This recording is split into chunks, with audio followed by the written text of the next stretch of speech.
अशुभानि निराचष्टे तनोति शुभसन्ततिं स्मृतिमात्रेण यत्पुंसां ब्रह्म तन् परमं विदुः।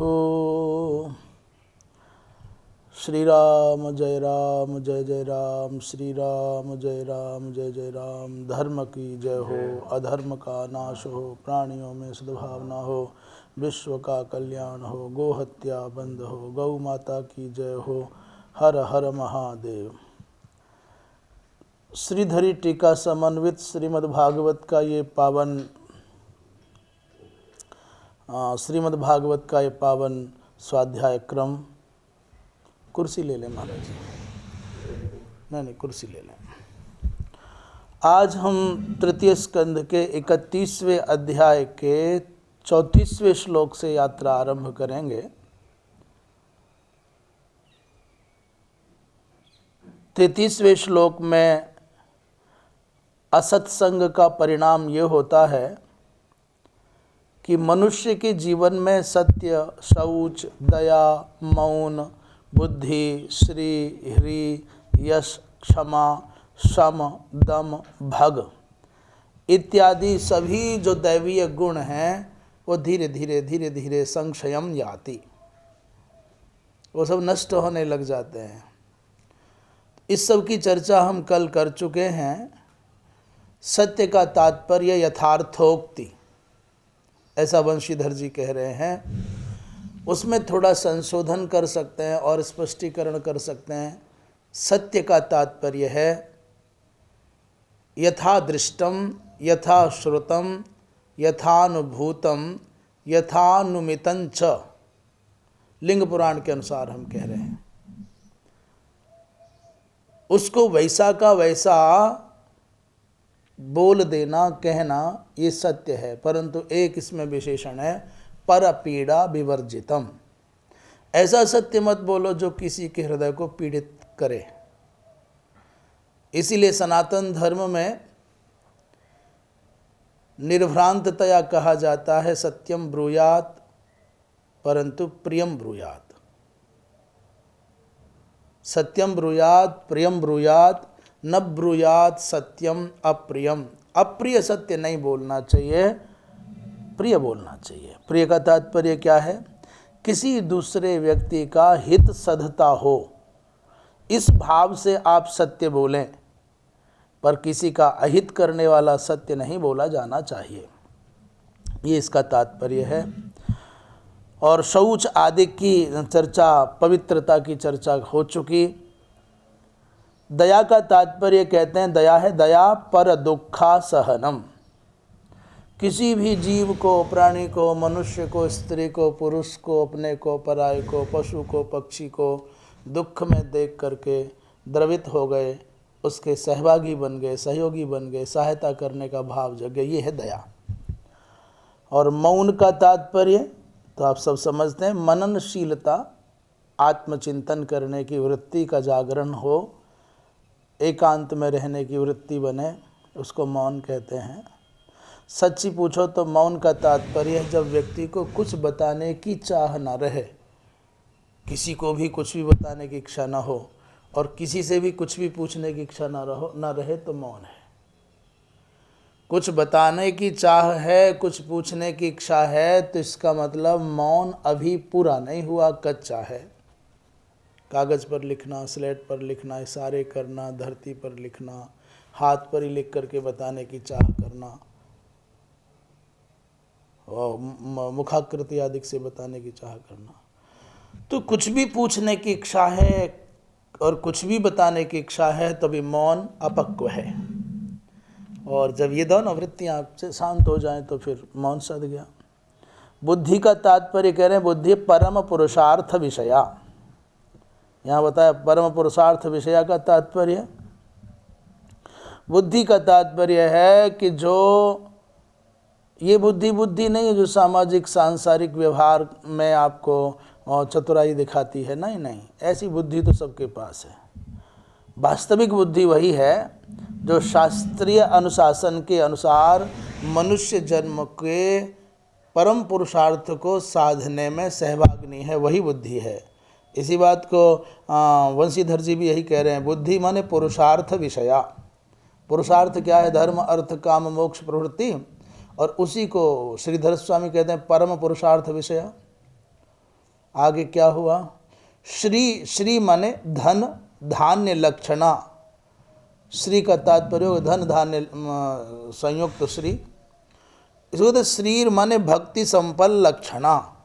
वंशीधर जी ने कहा सचमुच श्री वो है जिसमें ऐश्वर्य तो हो, संपत्ति तो हो, परंतु भक्ति के साथ हो। श्री का तात्पर्य जहाँ सन्मति है, श्री माने अकेले धन को नहीं कहते, श्री शोभा को कहते हैं, श्री सन्मति को कहते हैं, श्री संस्कृति को कहते हैं। संपत्ति तो हो पर सद्विचार पूर्ण संपत्ति हो, ये तात्पर्य है श्री। आगे कहते हैं श्री के अतिरिक्त क्या बताया? ह्री माने लज्जा। ह्री, लज्जा का तात्पर्य कहाँ लज्जा? बोले अकार्य करने लज्जा। अकार्य करने में मनुष्य के चित्त में लज्जा का भाव हो। सत्कर्म करने में क्या लज्जा है? पर दुर्भाग्य ऐसा है कि मनुष्य माला जपे तो लज्जा का अनुभव करता है, तिलक लगाए तो लज्जा का अनुभव करता है, चोटी रखे तो लज्जा का अनुभव करता है, यज्ञोपवीत है कान पर चढ़ाना है तो संकोच के मारे नहीं चढ़ाता, लोग हंसेंगे मेरे ऊपर। अरे तुम द्विज हो तो जब कोई दूसरे विधर्मी लोग दूषित कर्म करते हुए लज्जा का अनुभव नहीं करते, तो तुम सत्कर्म करते हुए शास्त्रीय अनुशासन में अपने मर्यादित रहते हुए स्वकर्म का अनुसरण करते हुए स्वकर्म पालन करते हुए अब काहे की लज्जा है? अकार्य करने में लज्जा हो। लज्जा किसको? लज्जा द्यूत खेलने में लज्जा होनी चाहिए, जो कि आज नहीं है। शेयर मार्केट क्या है? द्यूत में लज्जा नहीं है, जबकि द्यूत से लज्जा होनी चाहिए। नशा करने में लज्जा नहीं है, जबकि नशा से लज्जा होनी चाहिए। मिथ्या भाषण से लज्जा नहीं है, जबकि मिथ्या भाषण में लज्जा होनी चाहिए। हृदय कांपना चाहिए। ईर्ष्या से, क्रोध से लज्जा होनी चाहिए, अहंकार से लज्जा होनी चाहिए, काम से लज्जा होनी चाहिए, पर उसमें नहीं है। अकार्य से लज्जा हो। अगला क्या है श्लोक में? ह्री यशः, यश अब जानते ही हैं। हाँ, कौन नहीं चाहता कि मेरा पवित्र यश हो, कीर्ति हो। तो सत्कर्म करने से अनायास बिना चाहे समाज के द्वारा जो आपके प्रति सद्भाव व्यक्त किया जाता है, शुभ वचन बोले जाते हैं, उसको यश और कीर्ति कहते हैं। ऐसा मानो यश ये है कि जो तुम्हारे सामने फैलता है, कीर्ति वो है तुम्हारे जाने के बाद भी रहती है, ऐसा भी मान सकते हैं। क्षमा क्या है? परापराध सहिष्णुता। क्षमा परापराध सहिष्णुता, दूसरे के अपराध को सहन करने की जो एक मानसिक वृत्ति है उसको क्षमा कहते हैं, जिसका सर्वथा वर्तमान काल में अभाव होता हुआ देखा जा रहा है। अपने कितने अपराधों पर पर्दा डालता है, धूल डालता है, छुपाता है, पर दूसरे के, विशेषकर जिसके प्रति उसके मन में द्वेष भाव आ गया है, उसके तो छोटी छोटी त्रुटियों को भी वो झंडा लेके घूमता है। तो परापराध सहिष्णुता, दूसरे के द्वारा की गई मानवीय भूलों को अपने प्रति हो चाहे अन्य के प्रति हो, क्षमा करने की वृत्ति हो। अपने प्रति विशेष रूप से क्षमा। कहते शम क्या है जी? शम माने बाहेंद्रिय निग्रह, ऐसा भी अर्थ कर सकते हैं।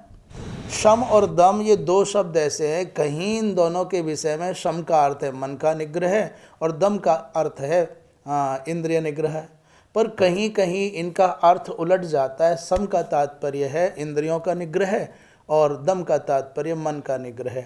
तो भ्रम में नहीं पड़ना। शम और दम दोनों परस्पर अपने अर्थों में अदला बदली कर लेते हैं। जैसे श्रीधर स्वामी ने शम बाह्येंद्रिय निग्रह कहा और दम मनोनिग्रह कहा, ऐसे यहाँ भी शमो बाह्येंद्रिय निग्रह और दमो दम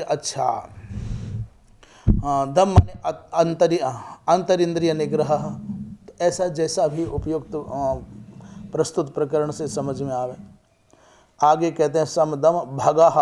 भग क्या है जी? तो भग के विषय में श्रीधर स्वामी ने कहा उन्नति ही। भग माने उन्नति, और यहाँ कहते हैं भग माने देशाधिपत्याद्यैश्वर्यम। भग शब्द का तात्पर्य सामान्यतया ऐश्वर्य। उसको और स्पष्ट करते हुए वंशीधर जी कहते हैं देशाधिपत्यात् ऐश्वर्यम। किसी गांव के, किसी नगर के अधिपति हो गए, आजकल जैसे काउंसलर हो जाते हैं, विधायक हो जाते हैं, मंत्री हो जाते हैं, या गांव के प्रधान हो गए, या नगर के चेयरमैन हो गए, या मेयर हो गए इत्यादि, कैसा समझ लीजिए, ऐसा आज के समय में समझा जा सकता है। तो यत संगात ये शाम असताम संगात, जिनके असज्जनों के, दुष्चरित्रों के संग से ये सब नष्ट हो जाते हैं, ऐसे लोगों का संग नहीं करना चाहिए। आज यहाँ से पाठ प्रारंभ होता है 34वें में।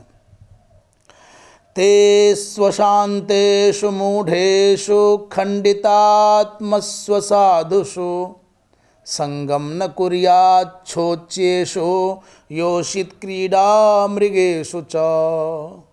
34वें श्लोक में कह रहे हैं तेषु अशांतेषु और मूढ़ेषु, वो अशांत आत्मा, मूढ़ बुद्धि, खंडित आत्मसु माने विक्षिप्त चित्त वाले, 3 विशेषण दिए। एक तो अशांत चित्त हैं, दूसरे भ्रांत हैं, अज्ञानी हैं, तीसरे चित्त बड़ा विक्षिप्त रहता है उनका, और चौथा कह रहे हैं असाधुषु, असाधु भी हैं, खंडितात्मा हैं, मूढ़ हैं और अशांत हैं, ऐसे। और 5वां विशेषण दे दिया योषित क्रीड़ा मृगेषु च, जो इस स्त्रियों के क्रीड़ा मृग बने हुए हैं।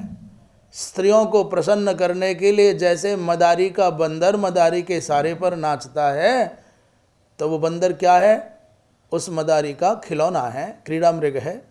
जैसे बड़े बड़े घरों के लोग तोता पाल लेते हैं, फिर उसको अपने हिसाब से नचाते गवाते बुलवाते हैं, तो वो उनका क्रीड़ा सुख होता है। जैसे किसी का क्रीड़ा सुख है, जैसे किसी का क्रीड़ा मृग है, जैसे किसी का क्रीड़ा बानर है, जैसे किसी की क्रीड़ा बिड़ाल है, जैसे किसी का क्रीड़ा स्वान है, पालित क्रीड़ा मृग माने, ऐसी स्त्रियों का जो खिलौना है, क्रीड़ा मृग है, वो जैसे चाहती हैं उससे खेलती हैं, अपने इशारे पर नचाती हैं।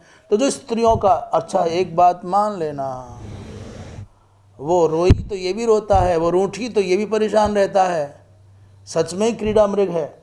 सोचेशु, और अत्यंत शोचनीय जो लोग हैं, एक बार किसी स्त्री के संसर्ग में आ गया तो फिर बेचारा वो तो शोचनीय ही हो जाए। माने आते जाते चलते फिरते कोई बहन बेटी की भावना से बातें होगी, इसका तात्पर्य ऐसा नहीं है। जिसका मन अत्यंत किसी अत्यंत आबद्ध हो गया किसी स्त्री के तथा कथित स्नेह पास में, प्रीति पास में, उनकी बात कर रहे हैं। जिनको लगता है कि उनके बिना हम जी नहीं सकते, इत्याकारक जो लोग हैं, तो संगम न कुर्यात। अभी क्या कह रहे हैं? जो स्त्रियों का संग करने वाला है, जो स्त्रियों का चिंतन करने वाला है, जो स्त्रियों की चर्चा करने वाला है, उसके साथ में कभी नहीं बैठना चाहिए। कभी नहीं माने कभी नहीं। जो उनके चिंतन में रत है, जो उनकी चर्चा में रत है, जो उनका संग चाहता है, जो उनका संग कर रहा है, ऐसे व्यक्ति के संग मत रहो, क्योंकि इनमें कितने दोष पाए जाएंगे, शोचनीय होंगे, दूसरे स्त्रियों के क्रीड़ा मृग होंगे, तीसरे असाधु होंगे, सुनिश्चित है असाधु होंगे, और खंडितात्मा होंगे, और मूढ़ माने भ्रांत होंगे, मूर्ख होंगे, और अशांत होंगे। तो अशांत के पास रहोगे तुम अशांत हो जाओगे, भ्रांत के पास रहोगे तुम भ्रांत हो जाओगे, और तुम विक्षिप्त चित्त वाले के पास रहोगे तुम भी पागल हो जाओगे, और असाधु के संग में रहोगे तुम भी असाधु हो जाओगे, और तुम भी धीरे धीरे स्त्रियों के क्रीड़ा मृग बन जाओगे। वैसी चर्चा करने लग जाओगे, वैसे हाव भाव दिखाने लग जाओगे, सोचनीय हो जाओगे। इसलिए ऐसों का संग नहीं करना चाहिए। श्रीधर स्वामी कहते हैं असत संगम, अच्छा, खंडितात्मसु का तात्पर्य देहात्म बुद्धिषु। खंडितात्मा, ये कौन है खंडितात्मा? बोले जो देह में आत्मबुद्धि करके बैठा हुआ है। अच्छा, तभी तो उसको स्त्री का शरीर बहुत अपनी ओर आकर्षित करता है, और उस स्त्री के शरीर को प्रसन्न करने के लिए अपने शरीर का मंडन करता है, सजाता धजाता है, बढ़िया तेल फुलेल लगाता है, क्या क्या सब समझ तैयार होता है। तो देह में जो आत्मबुद्धि करने वाले लोग हैं उन्हीं को खंडितात्मा कहा है। योषिताम क्रीड़ा मृगवद अधीनेषु। पूज्य पाद श्रीधर स्वामी कहते हैं, बहुत स्पष्ट अर्थ कर दिया, जो स्त्रियों के यहाँ मृग की भांति उनके अधीन रहते हैं, सुख की भांति अधीन रहते हैं, पिंजड़े में बंद, जैसे कुत्ता पाल लिया जाता है उस तरह रहते हैं, जैसे बंदर का बच्चा पाल लिया जाता है वैसे रहते हैं। 34वें श्लोक में इतनी टीका की, पर बंशीधर जी क्या कह रहे हैं देखें। अब बंशीधर जी ने टीका नहीं की, इतना ही समझ लें। 35वां श्लोक देखें। न तथास्य भवेन्मोहो बंधश्चान्य प्रसंगतः योषित संगाद्यथा पुंसो यथा तत्संगी संगतः। 35वें श्लोक में कह रहे हैं कि ये कौन कह रहे हैं? कपिल भगवान कह रहे हैं। किसको कह रहे हैं? माता देवहूति को कह रहे हैं। अपनी माँ से पुत्र कह रहा है। कितनी ऋषियों का दिव्य जीवन कैसा पावन है, कुछ पर्दा नहीं है। कह रहे माँ अस्य, माने इस जीव का, तथा मोह च बंधः, जैसा मोह इस मनुष्य को, इस जीव को, और जैसा बंधन, जैसी परतंत्रता किसी अन्य संग से नहीं हो सकती। ये जो हम बात कर रहे हैं इस जीव को, वैसा मोह और बंधन अन्य प्रसंगतः न, दूसरी और आसक्तियों के कारण नहीं दिखाई देते दुनिया में। कैसे बोले? यथा, जैसा, योषित संगात, स्त्रियों में आसक्त होने के कारण हो जाता है। धन की आसक्ति हो, पद की आसक्ति हो, और कुछ हो, लोकेश ना हो, इन सब का नशा बहुत सीमित है। पर स्त्रियों के संग से तत्पुंस संगी संगतः, माने स्त्री में आसक्त होने से और स्त्रियों का संग करने वालों का संग करने से, तत्पुंस संगी, उनमें आसक्त पुरुष के संग से, स्त्रियों के संग से, और स्त्रियों में जो अत्यंत आसक्त हैं, डूबे पड़े हैं, उनके संग से जैसा बंधन होता है वैसा बंधन सृष्टि में कहीं और नहीं है। दो है। एक तो स्त्री के संग से मोह होगा बड़ा भयावह, और कदाचित कोई सीधे सीधे किसी स्त्री के संपर्क में नहीं है, तो जो स्त्री के संग में डूबा है, रोता है, बिलखता है, उसका संग करने लग जाओ तो तुम उसके संग से भी तुम्हारी दुर्दशा वैसी हो जाएगी, वैसी बात करेगा, वैसे ही समय खराब करेगा, वैसे ही तुम्हारा मन बनता चला जाएगा। ये कह रहे हैं। अर्थात इस संसार में मोह के लिए, बंधन के लिए जैसे दो कारण है, वैसा तीसरा कोई कारण नहीं है। पहला कारण स्त्रियों का संग, और दूसरा कारण उससे भी भयावह कारण है जो स्त्रियों का संग करने वाले पुरुष हैं, उनका संग करने से। क्या कह रहे हैं? यथाच योषित संगिनाम संगतो बंधः तथा अन्य प्रसंगतो न भवेत। स्त्रियों का संग करने वालों का संग करने से जैसा बंधन और मोह देखा जाता है, वैसा किसी अन्य प्रसंग से नहीं देखा जाता। तो श्लोक में क्या कहे? न तथास्य भवेन्मोह और तथा च बंधः योषित संगात यथा पुंसो यथा तत्संगी संगतः। दो, योषित संगात जैसा होगा, स्त्रियों के संग से जैसा मोह और बंधन होगा, और तत्संगी संगतः माने स्त्रियों के संगियों का संग करने से जैसा मोह और बंधन होगा, वैसा अन्य प्रसंग से नहीं हो सकता।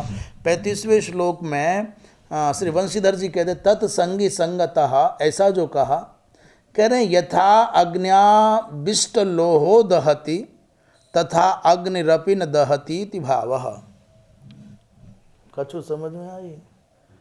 यूँ कह रहे हैं विश्वजीत जी, कह रहे हैं कि स्त्रियों के संग से बंधन होता है, अथवा जो स्त्रियों के अति आसक्तिपूर्ण, स्त्रियों में अत्यंत आसक्त रहते हैं, उनके संग से बंधन होता है। कर जैसा बंधन इनके संग से होता है वैसा बंधन किसी और से नहीं होता। उदाहरण दे रहे हैं बहुत अच्छा। एक लोहे का गोला है, उसको आग में डाल दो, और उसे बाहर निकालो तो कहते हैं जितना ये लोहा जला देगा उतना आग नहीं जला पाती। लकड़ी का कोयला भी तो आग ही है, उसमें पड़ा हुआ लोहा भी तो आग ही है। कह रहे हैं सीधे सीधे आग भी उतनी तीक्ष्ण नहीं होती जितना कि लोहा होता है। उदाहरण के लिए रोटी सेकते सेकते कोयला से तुम्हारी उंगली लग गई, उतनी नहीं जलती जितनी गरम तवा और गरम चिमटा से जल जाता है। और लोहा डाल दो, जैसे वो होती है कूटने वाली हो, कूटते हैं ना, उससे गर्म करके लोहा लाल लोहा हो जाता है, उसे छू के देखो पता चल जाएगा। तो ये कह रहे हैं कि यथा अग्न्याविष्ट लोहो दहति, जैसे अग्नि से आविष्ट लोहा जलाता है, तथा भैया अग्निरपि न दहति, आग भी नहीं जला सकती। इसलिए स्त्रियों के संग से उतना घातक भले ही मुझे लगता है नहीं होगा जितना कि स्त्रियों के संग से आविष्ट जो मन वाला मनुष्य उसके संग से खराब हो जाए। अन्येषां प्राकृतानां प्रसंगतः, और किसी दूसरे प्राकृत मनुष्य के संग से तो क्या कहें। आगे कहते 36वें, दूसरे की तो क्या कहें मैया। अरे माँ, प्रजापति स्वाम दुहितरं दृष्ट्वा तद्रूपधर्षितः रोहित भूताम सोन्वधावदृक्षरूपी हतत्रपः। अरे माँ, और किसी की तो क्या कहें, हमारे जो इस सृष्टि के सृजनकर्ता ब्रह्मा जी हैं ना, उन्हीं का उदाहरण दे रहे हैं। प्रजापति माने ब्रह्मा जी, स्वाम दुहितरम, अपनी पुत्री को, दृष्टवा माने देख करके। इसलिए हम बार बार कहते हैं यदि तुम्हारे हृदय में धार्मिक भाव नहीं है और आपकी माँ, युवती माँ एकांत में एक घर में रहते हैं और आपको कदाचित अपनी माँ में माँ के स्थान पर यौवन संपन्न कोई स्त्री दिखने लग जाए, कह रहे बहुत सुंदर है, तो माता में आपको स्त्री दिखने लग गई, अपनी बहन में आपको स्त्री दिखने लग गई, अपनी पुत्री में आपको स्त्री दिखने लग गई, युवती दिखने लग गई, तो बहुत देर तक आपका मन सुरक्षित नहीं रह सकता है, आप बच नहीं पाओगे। माँ में माँ ही दिखनी चाहिए, बहन में बहन ही होनी चाहिए, फिर उसमें यौवन नहीं दिखे, उसमें सौंदर्य ना दिखे। यदि आपने अपनी बहन को देखते हुए उसमें युवती भाव आ गया, स्त्री भाव आ गया, तो दुनिया की कोई शक्ति नहीं बचा पाएगी। ऐसे ही अपरिचित पराई स्त्री में भी आपको देख करके लगा मेरी माँ है, ऐसी तो मेरी माँ है, और किसी युवती को देख के लगा मेरी बहन है, मेरी पुत्री है, तो हम दावा करते हैं कि आपका मन कदापि उसके प्रति वासना से नहीं भर सकता। इसलिए सावधानी के लिए कहा जाता है ऋषियों के द्वारा कि दूर रहो। तो क्या कह रहे हैं कि ब्रह्मा जी महाराज क्या हुआ, प्रजापति स्वाम दुहितरम, अपनी पुत्री को देख करके तत्रूप धर्षिता, उसके सौंदर्य से आकृष्ट हो गए, मोहित हो गए। तो रोहित भूताम, उसने देखा कि अरे भाई क्या करें, ये तो अच्छा नहीं है, इसलिए भयाक्रांत वह पुत्री क्या हो गई, बोले मृगी बन गई, भागने लग गई। तो ऋक्ष रूपी प्रजापति महाराज स्वयं मृग बन करके हतत्रपः, लज्जा रहित होकर के सह अन्वधावत, वो उसके पीछे पीछे दौड़ने लगे। ऐसा अभिधया, ऐसा शाब्दिक रूप से एक लोकश्रुति है, एक कथन है, श्रुति परंपरा से कहा जाता है, ऐसा ब्रह्मा जी के चित्त में भाव आ गया। कहते हैं भाई ऐसा भी हो सकता है कि नहीं, नहीं ऐसा नहीं हो सकता। तो ये क्या है इसका तात्पर्य इस कथानक का, तो पहले श्लोक का सामान्य अर्थ कर लें फिर देखते हैं। कह रहे हैं योषित संगस्य अनर्थ हेतुताम प्रपंचयति, स्त्री का संग करोगे, शास्त्र तो कहता है माता स्वस्रा दुहित्रा वा, मात्रा स्वस्रा दुहित्रा वा न विविक्ता सनो भवेत्। मात्रा माने मैया के साथ, जन्मदात्री माँ के संग, स्वस्रा माने बहन के संग, और दुहित्रा माने पुत्री के संग। ये मेरी पुत्री है, तो गोद में बिठा लूँ, गले लगा लूँ, एक आसन पर बैठ जाऊँ, बहन है, माता है। कह रहे न विविक्ता सनो, एकांत में माँ बहन बेटी के संग भी एक आसन पर भद्र पुरुष को नहीं बैठना चाहिए। क्यों, क्या खतरा है? बोले बलवान इंद्रिय ग्राम, इंद्रिय ग्राम बड़ा बलवान है।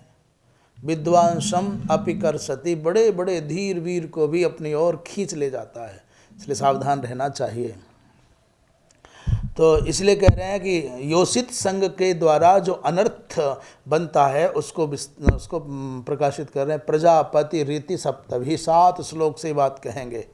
रोहित भूताम माने मृगी रूपाम, वो मृगी के वेश में भाग रही थी। तो ये वृक्ष रूपी मृगाकार, ये भी मृगाकार हो गए। मृगाकार सन्माने होते हुए हतत्रपा निर्लज्ज होकर के उसके पीछे दौड़ लगा रहे हैं। यहाँ बंशीधर जी महाराज 36वें श्लोक में कहते हैं कि ये बात समझने के योग्य है। न च विवेकिनाम महापुरुषाणाम धियो भ्रंशयितुम योषिन न शक्नोतीति वाच्यम। किसी ने कहा कि भाई विवेकी जो होते हैं, बुद्धिमान जो होते हैं, सज्जन जो होते हैं, सदाचारी जो होते हैं, भजनानंदी जो होते हैं, ऐसे लोगों को स्त्री भ्रष्ट नहीं कर सकती। ऐसे महापुरुष स्त्रियों के संग से विचलित नहीं हो सकते। विवेकी नाम महापुरुषाणाम धियः, जो विवेकी हैं, जो महापुरुष हैं, उनकी बुद्धि को ये स्त्रियां भ्रष्ट नहीं कर सकती। न शक्नोति, कहते इति न वाच्यम, ऐसा मत कहो भाई, ऐसा मत कहो। तात्पर्य क्या कहना चाहते हो? अरे बोले तुम छोड़ो अपनी, तो गुरुजनों की छोड़ो, पूज्यजनों की छोड़ो, हम सबके जो अभीष्ट इष्ट पूज्य हैं, वंदनीय पिता में ब्रह्मा की बात बता रहे हैं। प्रजापति सा लज्जिता रूपांतरम दधऊ, जब पुत्री के प्रति ऐसा भाव आया ब्रह्मा जी का, कहते हैं सा लज्जिता, वो लज्जित हो गई। रूपांतरम दधो माने रूपांतर धारण कर लिया, मृगी बन गई। जब मृग जातो, पशु जाति में तो ये बंधन नहीं रहता ना, कौन पुत्र है, कौन भ्राता है, कौन पिता है। तद भाव भाविता भूत्वा, तो ऐसा प्रजापतिरपि ब्रह्मा अपि सोपि निर्लज्जः सन, वही निर्लज्ज होकर के संस तादृशमेव रूपम दधौ, उन्होंने भी वैसा ही रूप धारण कर लिया। इहापि, अब बात क्या कह रहे हैं, मूल भाव समझें।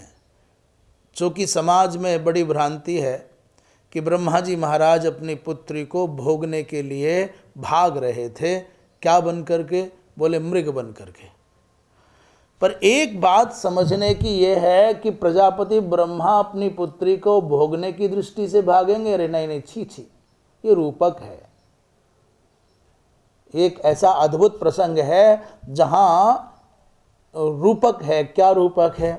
जैसे ब्रह्मा जी के संकल्प से समुत्पन्न हुई सरस्वती ही उनकी पुत्री है, तो भला एक पिता अपनी पुत्री को उत्पन्न करके उसको भोगना चाहेगा? ऐसा कैसे संभव है भाई? कह रहे हैं समझने की बात यह है, ब्रह्मा माने आप भी ब्रह्म ही हैं, आप सब ब्रह्मा हैं, और आपकी जिह्वा से, आपके अंदर से निकले हुए जो शब्द हैं, जो वाणी है, वो आपकी पुत्री की भांति है। बहुत ध्यान से सुनने की आवश्यकता है। हमारे शब्द, हमारी वाणी हमारी पुत्री के जैसी है, और जब हम अपनी वाणी के द्वारा अपनी प्रशंसा करते हैं, अपनी महिमा का गान करते हैं, तब समझ लीजिए हम अपनी पुत्री का भोग करते हैं। ये दोष कारक हो जाता है। तो जब हम अपनी वाणी से आत्म प्रशंसा करते हैं, अपनी महिमा का गान करते हैं, अपना बखान करते हैं, तो ये अपनी वाणी से अपनी प्रशंसा करना माने अपनी वाणी रूपी पुत्री के साथ भोग बुद्धि होना है। ये वाणी तो भगवान के गुणगान के लिए प्राप्त हुई है। इसलिए बहुत सावधान रहना चाहिए, अर्थ का अनर्थ नहीं करना चाहिए। अब आते हैं बंशीधर जी की धारणा से। इसलिए ब्रह्मा ने जो सरस्वती को जन्म दिया, और अपनी वाणी सरस्वती से ही आत्म प्रशंसा की वृत्ति आने लग गई, यही भोग बुद्धि है। अब आते हैं यहाँ, कहते दुहित इहापि दुहित्री पदार्थो ये जो दुहित्री पदार्थ है द्वादशाध्यायोक्त एवानुसंधेय, 12वें अध्याय में जैसा कहा वैसा अनुसंधान करना चाहिए। कहते हैं अत्र प्रजापतिर्वै स्वाम दुहितरम अभ्यध्यायत दिवमित्यन्य आहुः रुससम इत्यन्ये ताम ऋष्यो भूत्वा रोहितं भूताम अभ्यैतस्य यद्रेतसः प्रथमम उददीप्यत तद असौ आदित्यो भवत। क्या कहना चाहते हैं? बोले देखो ध्यान से सुनो। प्रजापतिर्वै स्वाम दुहितरम अभ्यध्यायत दिवम इत्यन्य आहुः। ब्रह्मा जी महाराज ने, प्रजापति ने अपनी दुहिता का, अपने पुत्री का ध्यान किया। तो इसे कहते हैं उषा कहते हैं, उषा काल कहते हैं ना, प्रातः काल को उषा काल कहते हैं। बोले उषा काल उस सम इति अन्ये इत्यन्ये ताम ऋष्यो भूत्वा। तो उस जब ब्रह्मा जी महाराज ने उषक काल के रूप में उसका सेवन किया तो रोहितम भूताम अभ्यैत्यस्य द्रेतसः, तब फिर उससे आदित्य का जन्म हुआ है। अर्थात वो जो पुत्री की कल्पना कर रहे हैं वो अरुणोदय कालीन जो उषा काल है उसकी बात कर रहे हैं। और उषा के गर्भ से फिर आदित्य माने सूर्य का उदय होना है। इत्याकारक जो भाव है, कहते इति श्रुतिरस्ति अस्या व्याख्यानम आधुनिकम चेत्थम। ये हमने कहा प्रजापतिर्वै स्वाम दुहितरमभ्यध्यायद्दिवमित्यन्य आहो रुससमित्यन्येता मृष्यो भूत्वा रोहितं भूतामभ्यैतस्य यद्रेतसः प्रथममुददीप्यत तदसा बादित्यो भवत। कहते इस जो मंत्र है इसका व्याख्यान कैसे करना? प्रजापति माने सविता। अभी हम जो कह रहे हैं प्रजापति माने ब्रह्मा जी और अपनी पुत्री के पीछे ऐसे चले, अब उसको प्रजापति माने सविता माने सूर्य। ये शतपथ ब्राह्मण के 10वें कांड के 2 अध्याय में ऐसा है। तत्र पिता दुहितुर्गर्भं दधाति, पिता दुहितुर्गर्भं दधाति पर जन्यः पृथिव्याः। तो इसका तात्पर्य 4th अध्याय में द्यौर में पिता जनिता, द्यौ ही मेरा पिता है। जनिता नाभिरत्र बंधुर में माता पृथ्वी महीयम, ये मेरी माता पृथ्वी है। आकाश रूपी पिता, द्यौ रूपी पिता और पृथ्वी रूपी माता। बोले उत्तानं योश्चंवोर यो निरंतरत्रा पिता दुहितुर्गर्भमाधात। तो सासद वह्नि दुहितृर्नपत्यंका काद्विदाम ऋतस्य दीधितिम सपरयन पिता यत्र दुहितुस्सेक मृजन संशय गम्ये नमसा दधन वै। ये ऋग्वेद के 2 मंत्रों का यहाँ पर उद्धरण दे रहे हैं। तो योनिगर्भ आदित्य, योनिर्भग आदित्य। इसका तात्पर्य यह है कि सविता ही यहाँ प्रजापति की भूमिका में है और उषा ही यहाँ पर कन्या की भूमिका में है। इन दोनों के सम्मिश्रण से प्रकाश की उत्पत्ति होती है, ऐसा मान लेना चाहिए।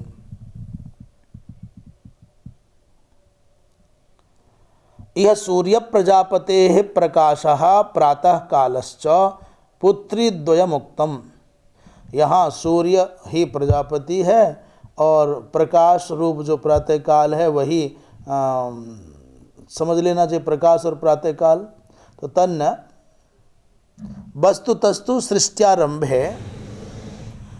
वास्तव में क्या है? सृष्टि के आरंभ में पशुवद व्यवहर्तव्यम अन्यथा सृष्टि अनुपपत्ते रीति। कहते हैं देखो सच्ची बात तो यह है कि सृष्टि के आरंभ काल की परिस्थितियों को आज की परिस्थितियों से नहीं तोलना चाहिए। अभी ब्रह्मा जी महाराज के आधे अंग से क्या बना? अकेले पुरुष बन गए मनु जी, और आधे से कौन? शत्रुपा बन गए। अब लड़ो, ये तो एक शरीर से उत्पन्न हुए होंगे तो बहन भाई होंगे। ऐसा विघटनकारी विचार आपके चित्त में आएगा तो सृष्टि का आरंभ ही नहीं हो पाएगा। इसलिए सृष्टि के आरंभ काल की जो स्थितियां हैं वो आपत्काल समझ करके उनको यथावत अंगीकार करना चाहिए, बहुत ज़्यादा बुद्धि नहीं लगानी चाहिए। 37वें श्लोक में कह रहे हैं तत्सृष्ट। अच्छा क्या कहा? प्रजापति ब्रह्मा की ये दशा है, तुम और किस मनुष्य की बात करोगे? तो और मनुष्य कौन? तत्सृष्ट सृष्ट सृष्टेषु, तत्सृष्ट सृष्ट सृष्टेषु कोन्वखण्डितधीः पुमान् ऋषिं नारायणमृते योऽसिन्मय्येह। बहुत बड़ी बात कह रहे हैं। ब्रह्मा जी की दशा ये थी, तो तत्सृष्ट माने उन ब्रह्मा जी के द्वारा बनाए गए कौन? बोले मरीचि आदि। और तत्सृष्ट माने मरीचि के द्वारा बनाए गए कश्यप आदि। और तत्सृष्टेषु माने उनके बनाए गए कौन? ऋषि नारायण प्रभृति। तत्सृष्ट सृष्टेषु पहले ब्रह्मा जी के द्वारा सृष्ट मरीचि, मरीचि के द्वारा सृष्ट कौन? कश्यप, कश्यप के द्वारा सृष्ट कौन? अन्य अगली पीढ़ी। बोले ऋते यह, इस ब्रह्मा जी की सृष्टि में जितने भी हैं उन सब में नारायण ऋषि को छोड़ करके योषित मयी माया, स्त्री रूपणी जो मेरी माया है, कह नुपमान अखंडित धीः। भला बताओ, नारायण भगवान को छोड़ करके, नारायण ऋषि को छोड़ करके कौन ऐसा है जो मेरी स्त्री रूपी माया के बसवर्ती ना हुआ हो? कौन है?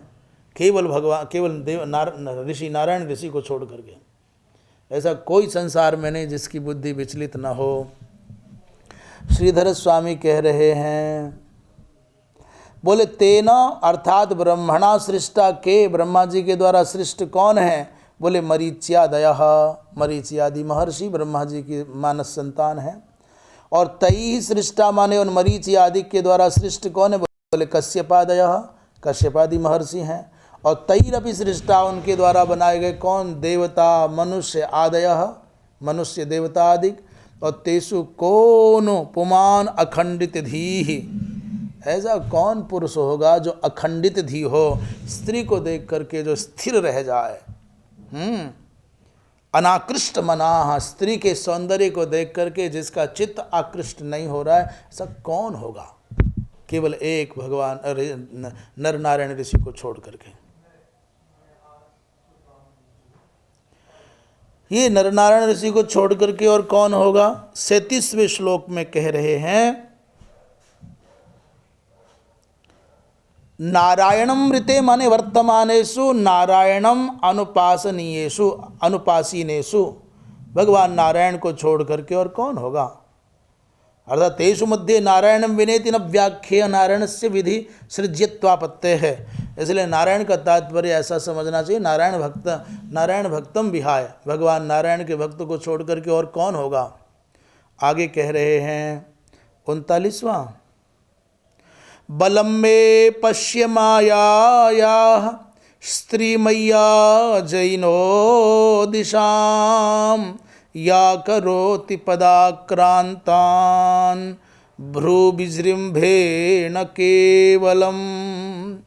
38वें श्लोक में कह रहे हैं भगवान कपिल, अरी मैया मेरी जो स्त्री रूपी माया है ना, मैं स्त्री मैया माया बलम पश्य, हे यौवन धन संपन्ना स्त्री रूपी मेरी जो आकर्षक माया है, बुद्धि को व्यामोहित करने वाली जो मेरी माया है, उसकी शक्ति देख। बलम पश्य या केवलम भ्रू विजृंभेण, तुम बड़े बड़े धनुष लेकर के, तलवार लेकर के सारी धरती को जीत करके आते हो, 10 दिशाओं को जीत करके आते हो और आ रहे हो, बड़ा जयकारा लग रहा है, जय हो महाराज, दिग्विजयी महाराज की जय हो, इंद्र को जीत करके आ रहे हैं। और घर में आता है, घर में आते ही अपनी आंखें टेढ़ी करके, भौं टेढ़ी करके, जैसे क्रुद्ध होती है तो बिलबिलाता है, ना तो नाराज ना हो।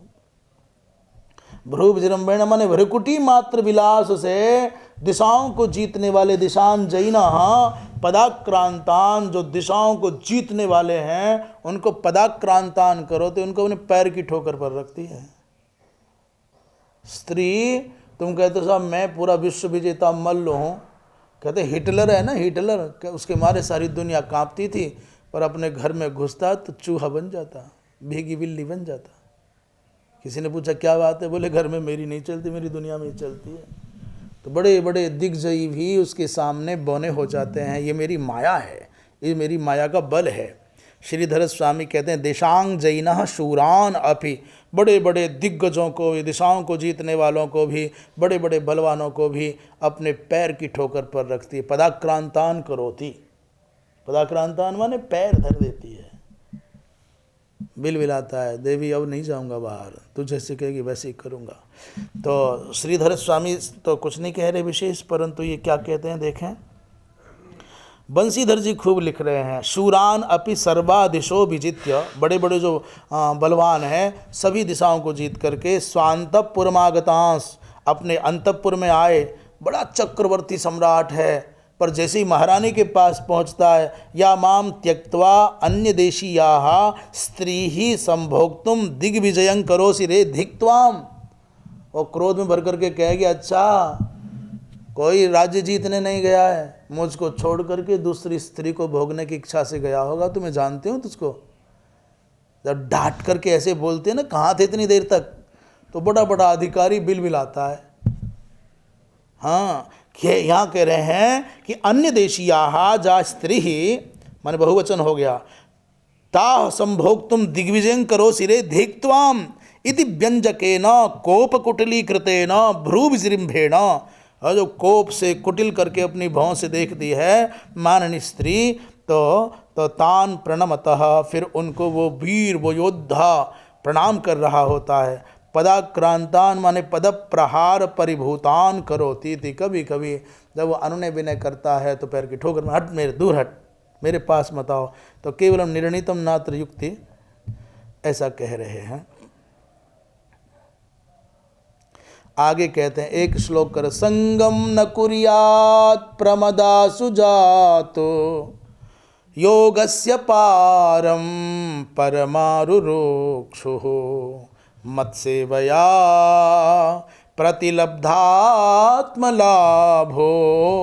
वदन्ति या निरयद्वारमस्य।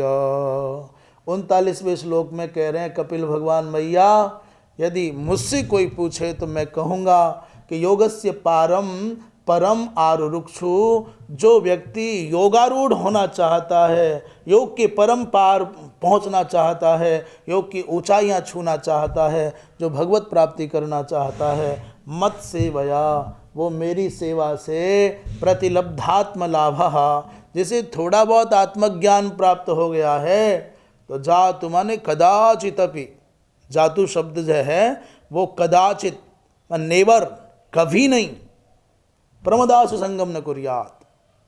दो बात है, जिसे आत्मज्ञान की प्राप्ति की अभिलाषा है या आत्मज्ञान प्राप्त हो चुका है और जो योग के परम पार को जाना चाहता है, उसको स्त्रियों का सानिध्य कभी नहीं करना चाहिए।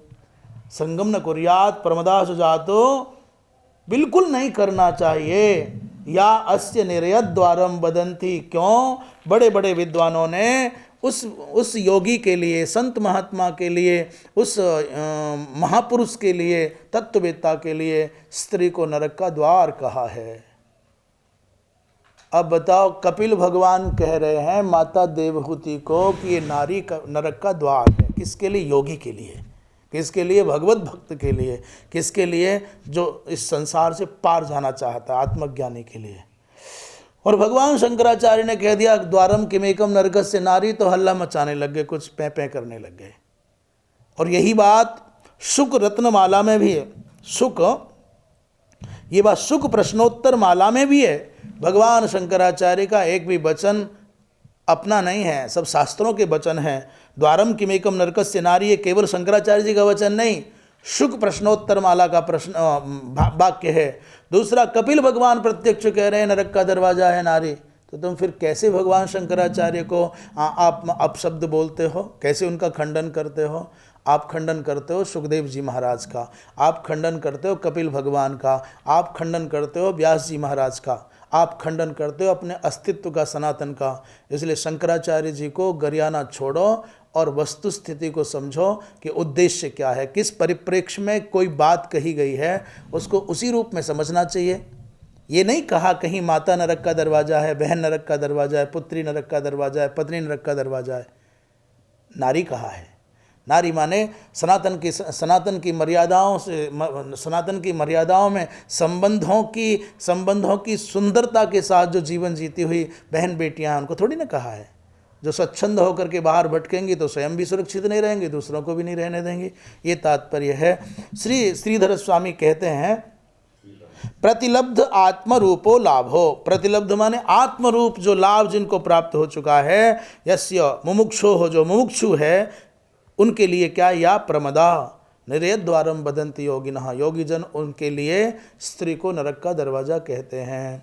आज इतनी ही बात कह करके वैसे परम पारम कथा मोक्षम आरुरुक्षु, मोक्ष पर जो आरूढ़ होना चाहते हैं, आत्मरूपो तो कहते हैं न शयान पतत्यधः, जो भूमि पर सोता है वो नहीं गिरता है। इसीलिए इस न्याय से सकर्म माने स्वधर्म का पालन करने वाले, स्त्री के संग करते हुए सदगृहस्थी, वो नरक नहीं जाते।